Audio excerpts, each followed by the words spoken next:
and welcome to my new video lecture. In this video lecture I am going to talk about three important aspects of statistics, that is moments, skewness and kurtosis.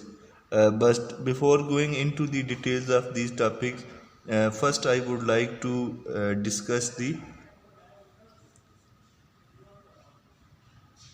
trimmed and bensurized measures. Trimmed and bensurized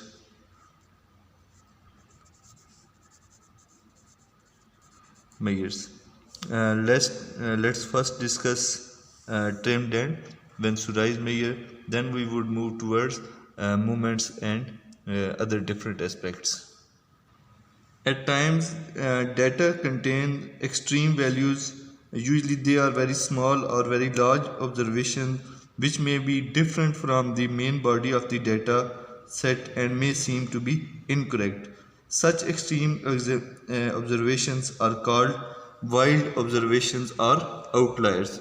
वो observation जो हमारे जो main body होती है data की उससे बहुत ज़्यादा डिफ़र कर रही होती हैं, वेरी कर रही होती हैं और एक्सट्रीम होती हैं वो वैल्यूज़, तो उनको हम जो है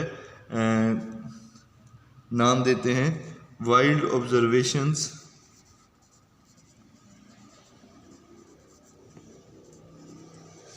और outliers. Such observations are known as wild observations or outliers. These outliers or wild observations can be problematic because in the presence of these outliers, the mean and the standard deviation being affected by the extreme observation, and therefore they give misleading results about the central tendency and variability. However, the quantities such as median and interquartile range are less sensitive to these outliers. However, it is important to examine a data for the outliers and if present should be excluded.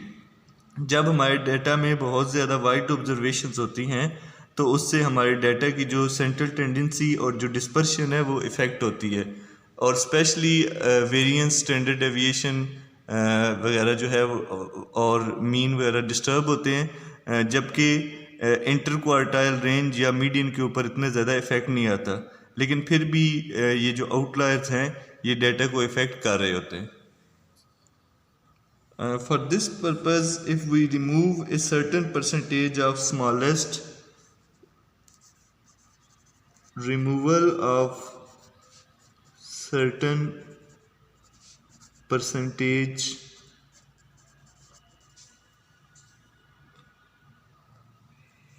of the smallest and largest observations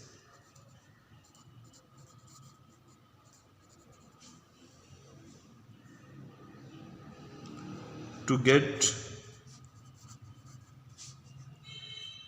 trimmed data. When we remove a certain percentage of the extreme values, then such a data is known as trimmed data. And if we replace these trimmed data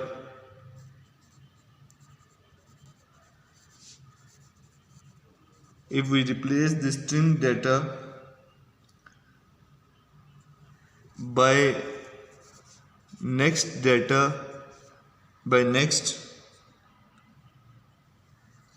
in magnitude, right, which is near to it and which represents some valuable data in magnitude, is known as bensurized data, right? Trimming means removal of certain percentage of data and bensurization means when we replace the trimmed data by the nearest values which are worthwhile observations is known as Winsorization or Winsorized data.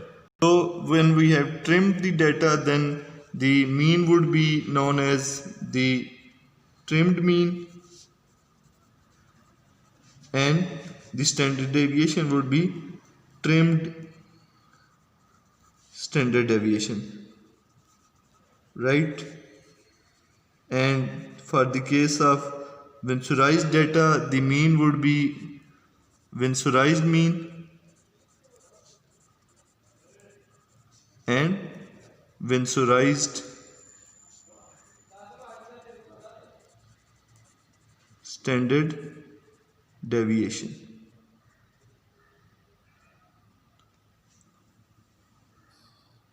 The trimmed mean is obtained by removing all the data that needs to be trimmed and calculating the mean after that, and the Winsorized mean is calculated from the modified data set obtained by replacing each observation below the first quartile with the value of the first quartile and each observation above the third quartile with the value of the third quartile. You basically remove all the values, replace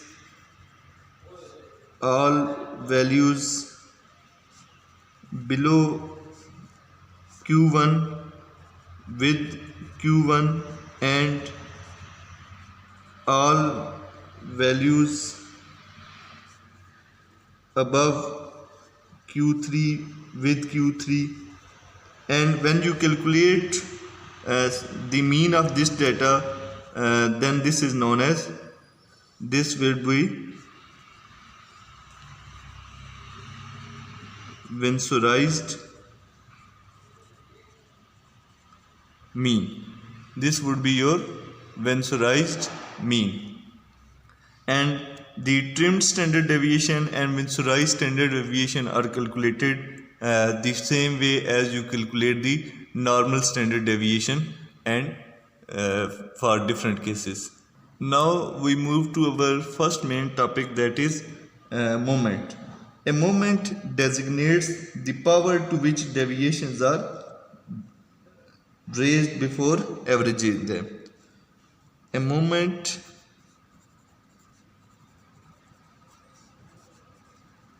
designates the power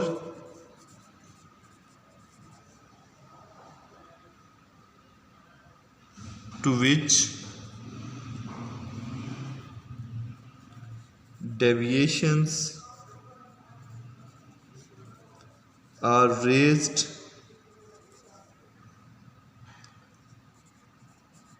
before averaging them. So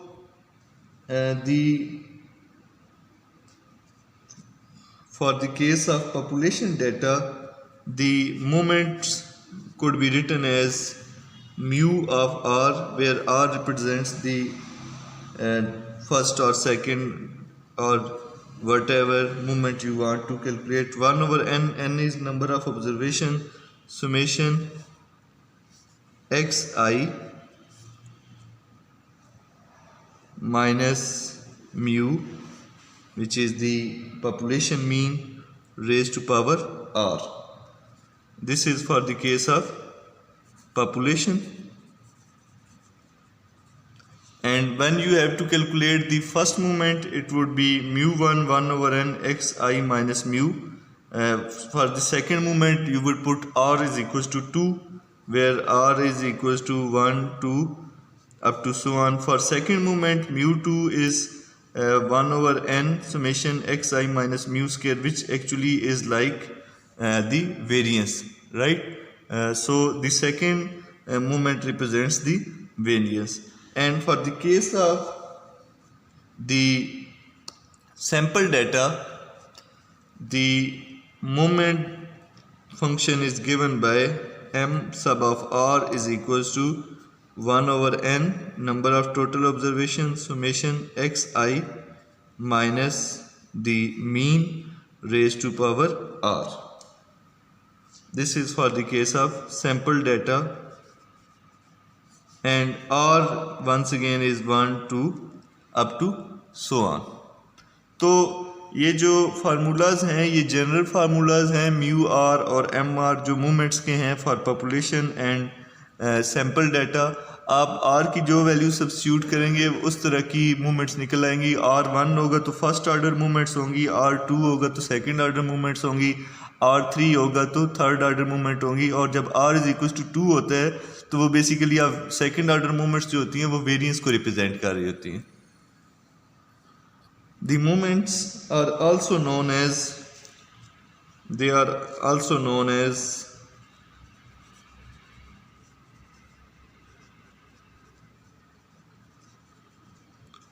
central moments or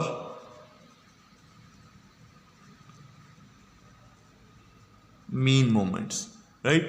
These moments are also known as central moments or mean moments. In a similar way, if you want to calculate the moments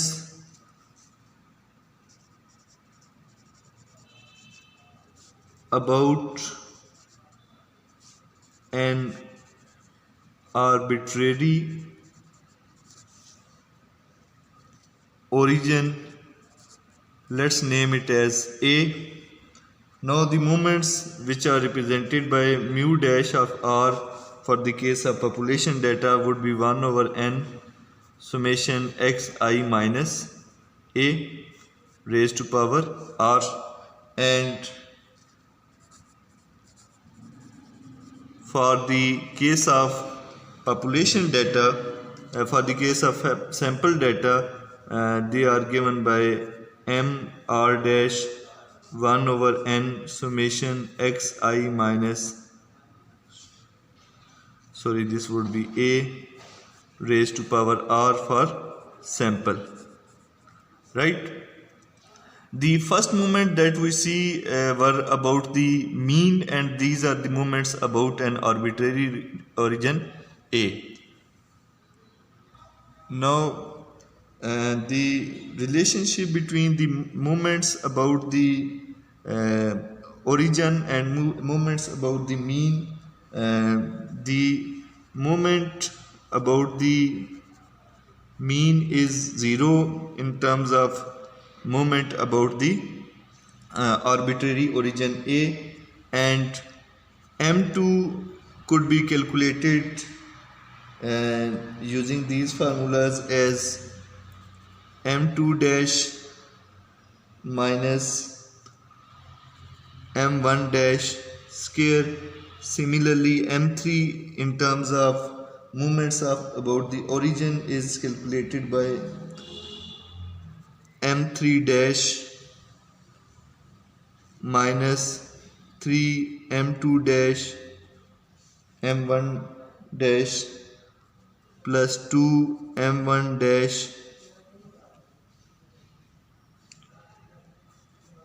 cube, and m4 is given as m4 dash minus 4 m3 dash m1 dash plus 6 m2 dash m1 dash square minus 3 m1 dash raised to power 4. This is how you calculate the movements about the means using the movements about an arbitrary origin A.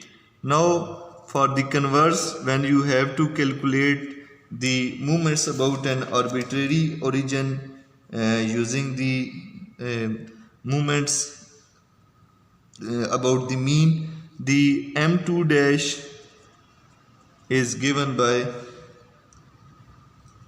m2 plus m1 dash square, and similarly m3 dash is given by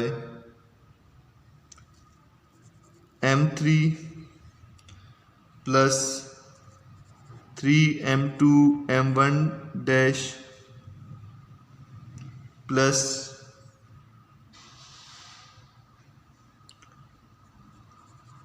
m1 dash cube,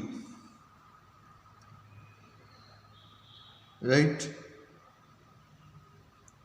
And m4 dash is given by m4 plus 4 m3 m1 dash, right, plus 6 m2 m1 dash square plus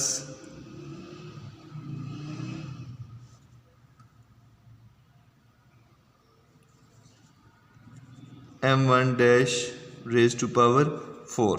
For the case of population, you just have to replace m1, m2, m3 and m4 with mu1, mu2, mu2, mu3 and mu4 and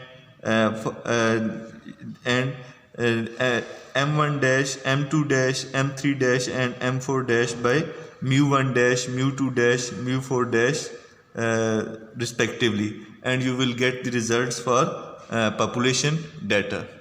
This is how you can convert the moments about the mean into the moments about the origin and the moments about the origin into moments about the mean. Now let's do a numerical related with these moments and calculate the 4 moments about the mean for the following set of examination marks, and these values are given. First I would like to arrange all these values in an ascending order. There would be 32, 36, 36, 37, 39, 41, 45, 46 and 48. Now first I would like to calculate the mean of this data, which would be, if I can total it over here, the sum of the observation is 360 and the number of observations are 1 2 3 4 5 6 7 8 9.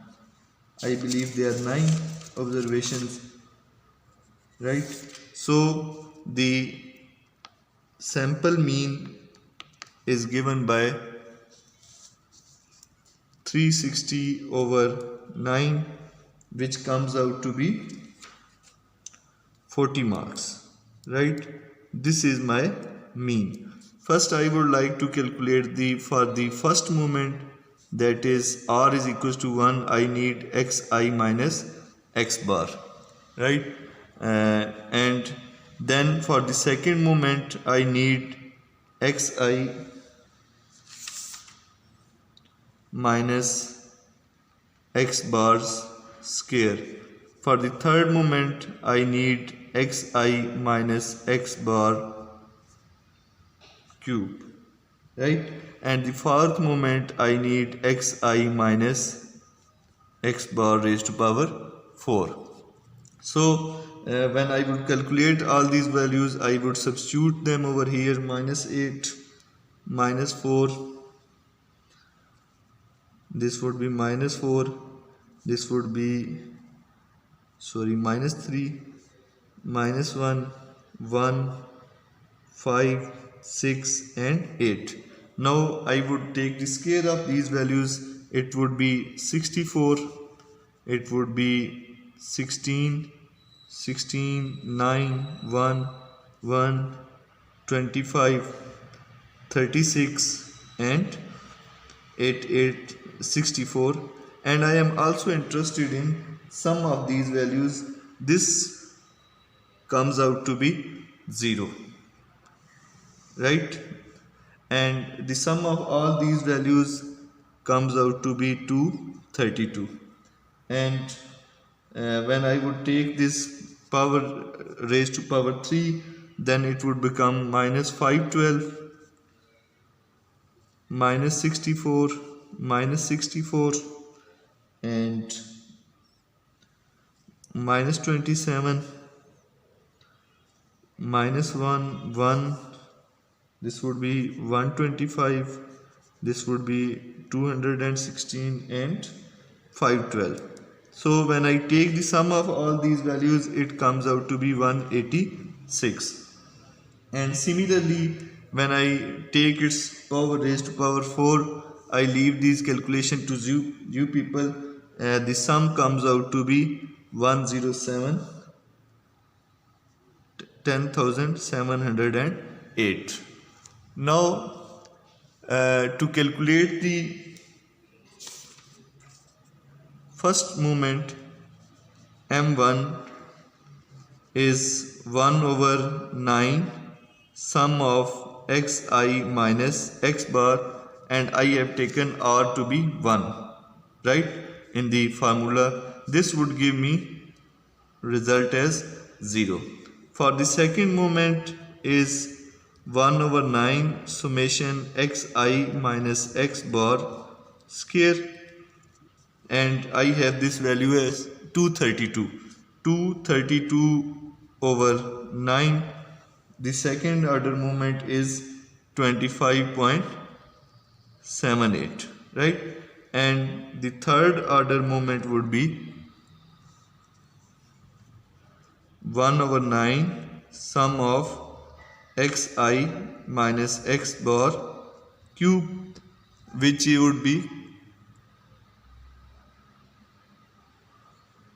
is given by 186 over 9. The third order moment comes out to be 20.67, and the fourth order moment M4, which would be 1 over 9 summation xi minus x bar raised to power 4, that I have already calculated to be 10,708 divided by 9, will give me result 1189.78. So all these are different moments that I have calculated. These are the moments about the mean, and if you want to calculate the moments about an arbitrary origin A, you can calculate it by using these formulas, right? You can use it by using these formulas. In the calculations of moments from a group frequency distribution, certain errors are introduced by the assumption that the frequencies associated with a class are located at the midpoint of the class interval. Therefore, these errors need corrections. W.F. Shepherd gave a formula for the frequency distribution which are continuous tails off to 0, and the corrected moments then could be calculated as M2 is M2, this would be M2 corrected, right? This would be M2 uncorrected minus a square by 12. Similarly, M3 corrected could be computed, would be taken as M3 uncorrected, right? And M4 corrected would be taken M4 uncorrected minus a square by 12 dot or multiplied with M2 uncorrected, right, plus 7 by 240 H4. This is how you calculate the corrected values of second order, third and fourth order movements for the case of group frequency distribution. जब group frequency distribution होती है तो उसमें क्योंकि mid point जो है वो class interval का वो हम वो सही लोकेट नहीं कर सकते, तो इस वजह से जो है हमें शेफर्ड करेक्शन यूज़ करनी पड़ती हैं जो कि इस फॉर्म में दी हुई हैं M2 corrected, M3 corrected and M4 corrected. There is another very important aspect about the movement, that is to calculate the movement ratios beta 1 and beta 2, of which are the most famous ones, right? The movement ratio beta 1 is given as mu3 square over second mean cube. For the case of the, this is for the case of population, and for the case of sample data it is represented by B1, which would be M3 square over M2 cube. This is the movement ratio beta 1. It is independent of origin and units of measurement. They represent pure number.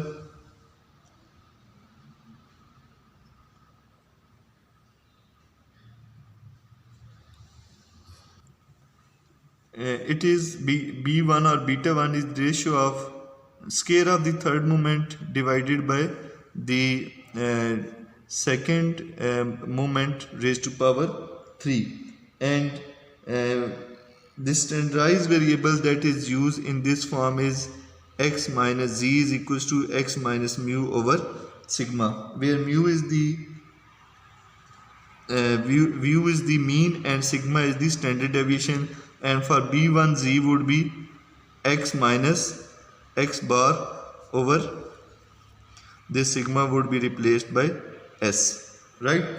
And beta 1 is, or B1 is 0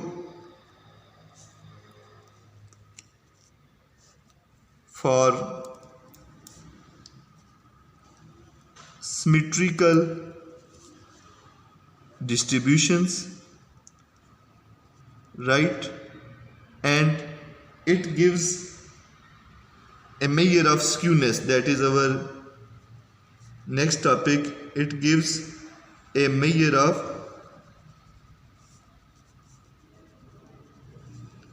skewness, right?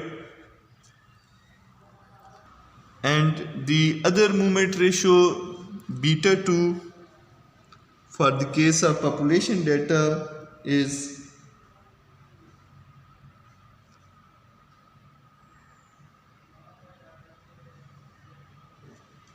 mu4 fourth over mu2 square, or for the case of sample data it is given as m4 over m2 square, right?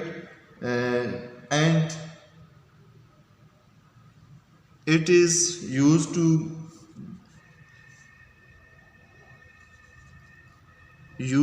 explain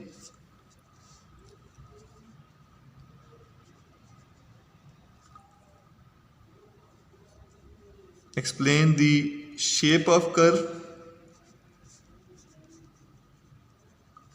right? Used to explain the shape of curve and measure of peakedness, means kurtosis, right? Whether the peak is flat or is very needle shaped or of which shape. For normal distribution, which is a particular distribution or Gaussian distribution, for normal distribution this beta 2 or B2 is equals to 3. Using the data of the previous example in which I have calculated the moments, I can calculate the B1 to be given as M3 square over M2 cube, which would be the third order moment is 20.67 cube over M2 is 25.78. This would be square and this would be cube. I can calculate the value of this B1, right? And similarly I can calculate the B2 by the formula M4 over M2 square, and this would be M4 is over M2 square would be M2 is 25.78 square.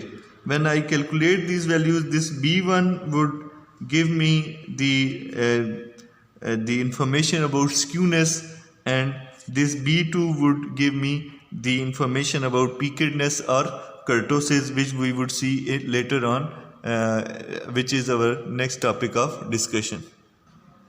Now we move to our next topic, that is skewness, right? A distribution is said to be symmetrical if its values are equidistant from the mean, have equal frequencies. They are known as symmetrical distribution, and any departure from symmetry is called skewness. जब mean से जो है वो आपकी values equidistant हों और उनकी equal frequency हो, तो उस तरह की डिस्ट्रीब्यूशन क्या कहलाती है? सिमेट्रिकल डिस्ट्रीब्यूशन कहलाती है। और जैसे ही आप उससे डेविएट करेंगे, मीन्स के आपकी डिफरेंट होंगी फ्रीक्वेंसीज फॉर डिफरेंट डिस्टेंसेस, तो वहाँ पर जो है हम उसे कहेंगे कि it is there is skewness. Let's see an example that I have a normal distribution. Let's say this one is like a normal distribution on about the mean, and it looks very much a symmetrical distribution because the different points from the mean have same shape or same frequency around it.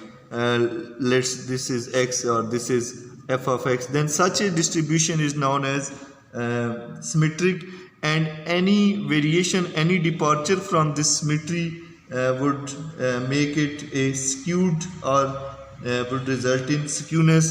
Let's say such a distribution, if it's like this, right, or it may be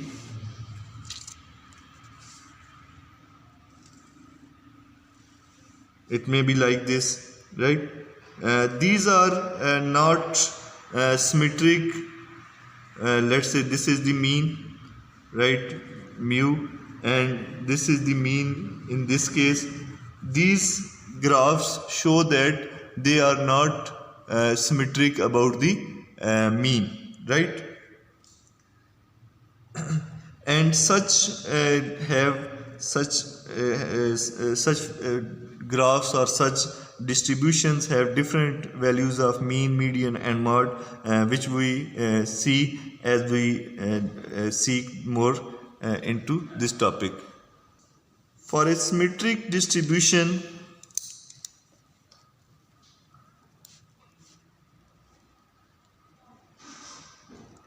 like this one,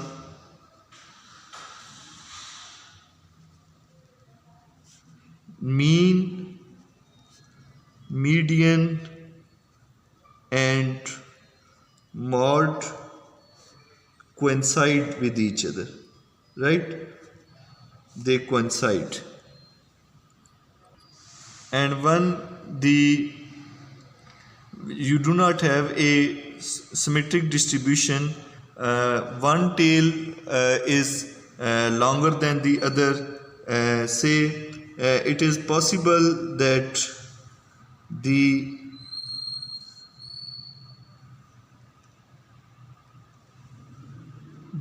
right tail, say in this case, right, is this right tail is larger than the left tail. Suppose this is the mean, right? This is x and this is some f of x. This right tail is higher. This would be known as positive skewness. This is known as positive skewness. And for a positively skewed distribution, for positive skewness,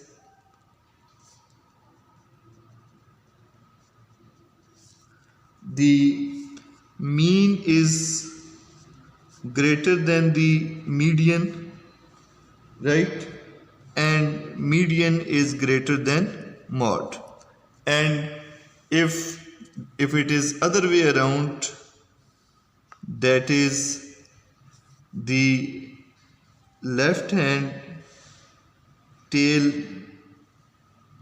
is larger than the right tail, then the distribution is negatively skewed. This is negative skewness. And for the case of negative skewness,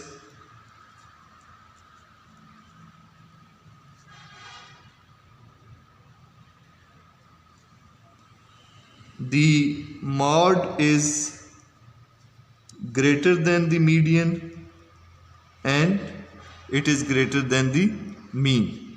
So when you see these qualities in a distribution, you will call it as a negatively skewed, and when you see these qualities in a distribution, you will say it as a positive skewed. Pearson gave a formula to measure the coefficient of skewness, which is given by SK, mean minus mod over standard deviation. And since at times it is difficult to compute the mode, so we can substitute the value of mode and simplify it to get a simplified form of the coefficient of skewness by this formula. This SK usually varies between, or coefficient of skewness varies between -3 to +3, and sign indicates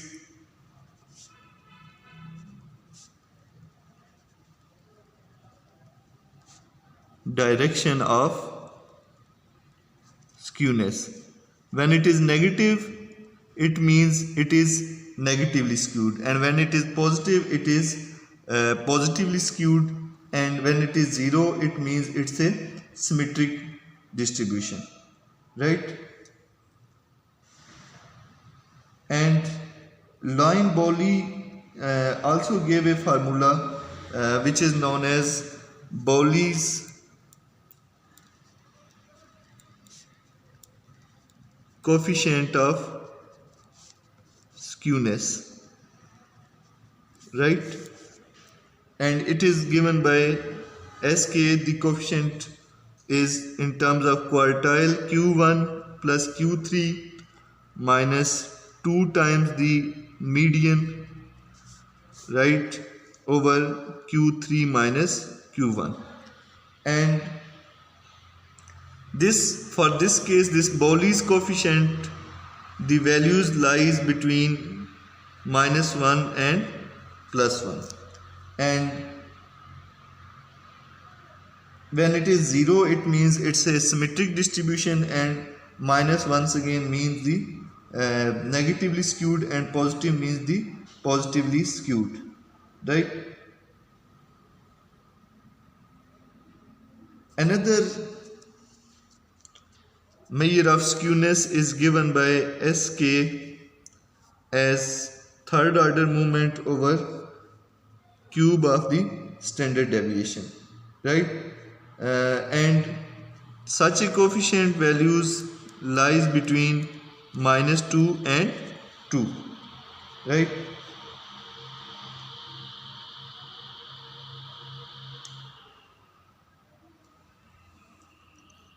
And as I told earlier that b1 or beta 1 under root of beta 1 or b1 is also used to measure the skewness, and if this is b1 under root is 0, this means that it represents a symmetric distribution, and if b1 is greater than 0, it means a positively skewed distribution, and if b1 under root is less than 0, it means negative skewness, right, or negatively skewed, right? So this is also the measure of skewness. Next we move our attention to another important aspect, that is kurtosis, which represents the amount of hump in a amount of hump or degree of peakedness, right, or you can say flatness of a curve, right?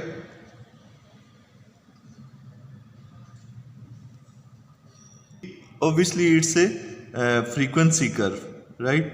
It's a distribution curve, or you can say it as a frequency curve. And there are different forms of kurtosis, like we have, first we would say the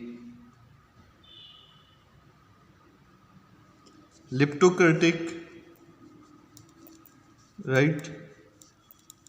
Leptokurtic. Then we have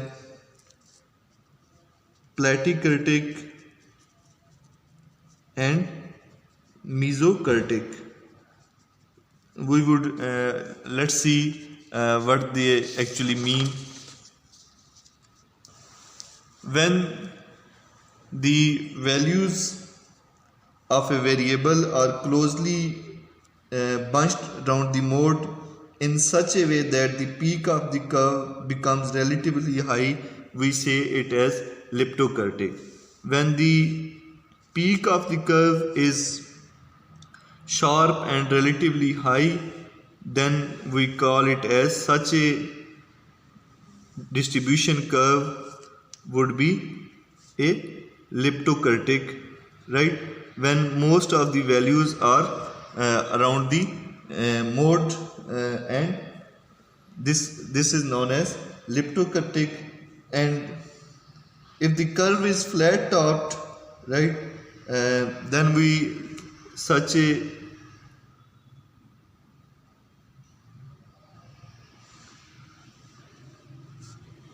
distribution would be a platykurtic, right, when it is flat, right? And for the case of normal distribution, they are neither that flat nor that sharp or high, and they are somewhere in between. So such distribution are known as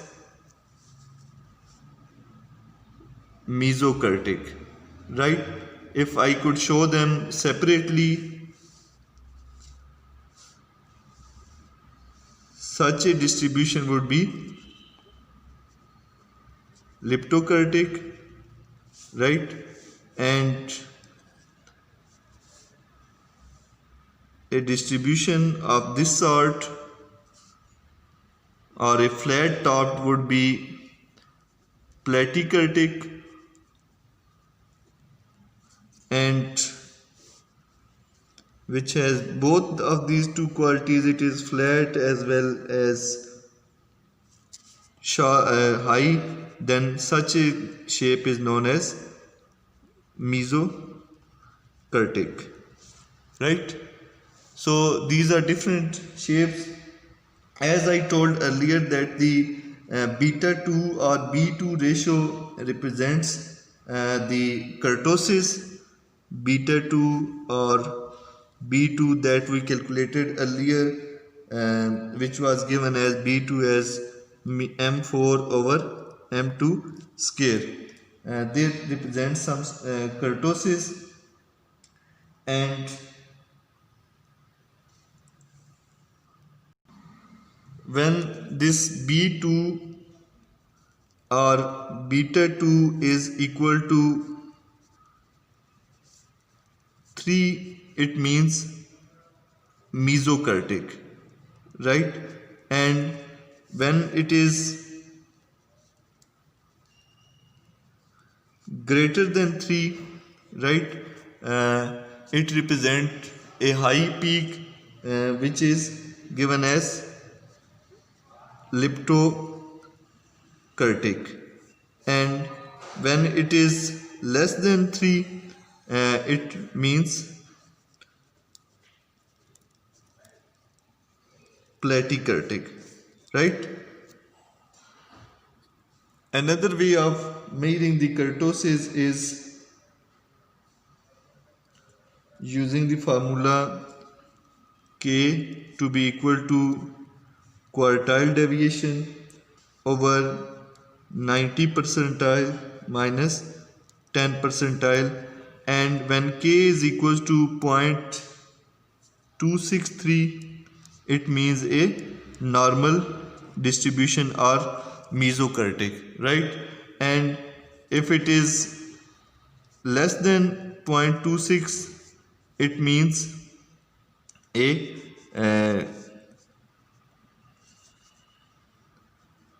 platykurtic, right? And for K greater than 0.26, it means